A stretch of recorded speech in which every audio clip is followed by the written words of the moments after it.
started at the Evanston Community Foundation early in the year of 2001. We were at a very, very small place when the phone call came in from Anne, and Mary Beth actually took the call, and she said to me, this is pretty amazing. Is this for real? That was before the day of lots of spam calls, but you still wondered if everything was for real. And so when Root2Fruit came along, that gave us opportunities to do new kinds of grant making and to do a lot more grant making. Miraculously, at Christmas that year, I got an email, and it was an email saying, hey, I have a family foundation in Omaha, and we have a program, and I want to talk about maybe bringing it here. And so we made an appointment with these people for right after Christmas. And who came in was Nancy Mammal and her sister Ann Belusic. Nancy had started a really intrepid little program that she called Root2Fruit, because she had herself had tried to start a small not-for-profit and had recognized the struggles and how hard that is when you have a passion for something, but you don't really know anything about what's the structure, what do we need, how do we raise money, what is a board, what is a board supposed to do?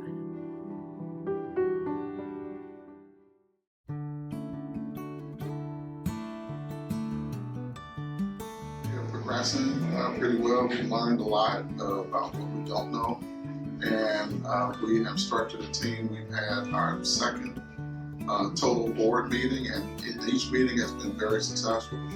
I'm a huge fan of the Root2Fruit program, like seriously huge fan. Evanston Grows is that much stronger because of Root2Fruit, and I do tell a lot of people, and the Evanston Community Foundation has been a very important supporter of Evanston Grows, but the most important component, in my opinion, is the Root2Fruit experience, because we've just learned so much about solidifying our infrastructure. What I think is special about the Root2Fruit program is that it comes at a very special and crucial point in a nonprofit's life, often at a time when nonprofits are even struggling to believe in themselves. And to have this sort of external validation and support over a multi-year period, it really feels like a game-changing experience for them, that the impact of its work will really outlive the program itself. It's like you gave us permission to dream and to say, it's okay if we don't have a rainy day fund. Like, go use the rainy day fund. The rainy day is today. And really unlock. We've had some of the stuff that we needed, but we didn't give ourselves permission to go after it. And now we don't know. Because so many nonprofits in the Evanston community have gone through the Root2Fruit experience, they have this wonderful ecosystem that has emerged. And it's been a great journey. But more importantly, what I've watched over the years is the impact that you've had overall. With small mom and pop organizations, you take ideas and put them on steroids, and it better helps our local economy. It felt like in 2020 into 2022, like we were drowned. And I think that this is really calm. Seeing all of you guys and watching all of you drown too, we felt seen and supported, and I can't wait to see what all of you guys do and how your organizations explode. So.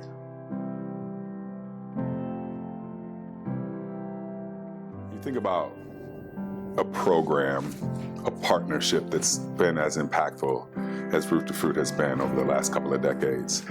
It's hard to say this is the right time to bring that partnership to an end. We learned how to be a better foundation through our partnership with Root2Fruit.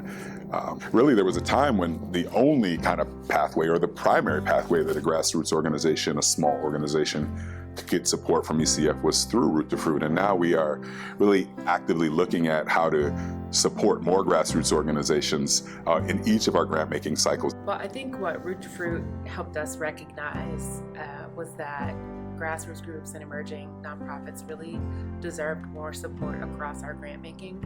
And so now, within our community-led grants, we also open those up to grassroots groups and emerging nonprofits with budgets under $500,000. And so they have just as much a chance to participate in our funding as any other larger organization.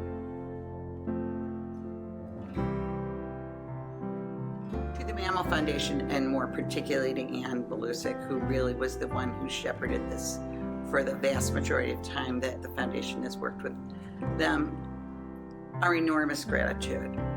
Truly a donor who partnered with us. Thank you, Ann, for believing in a new program, believing in something that was innovative at the time, and for really supporting it and seeing it through.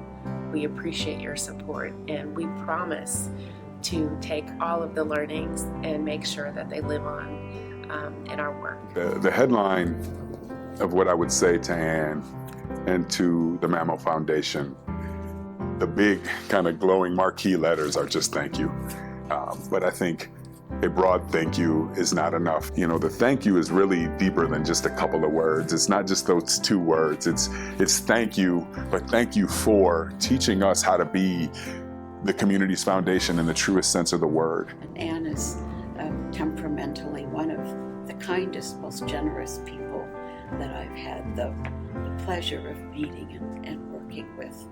And it's hard to put into words all the things that I feel about Ann, the relationship and the good things that she's made happen. But she has definitely made a lot of good things happen in Evanston.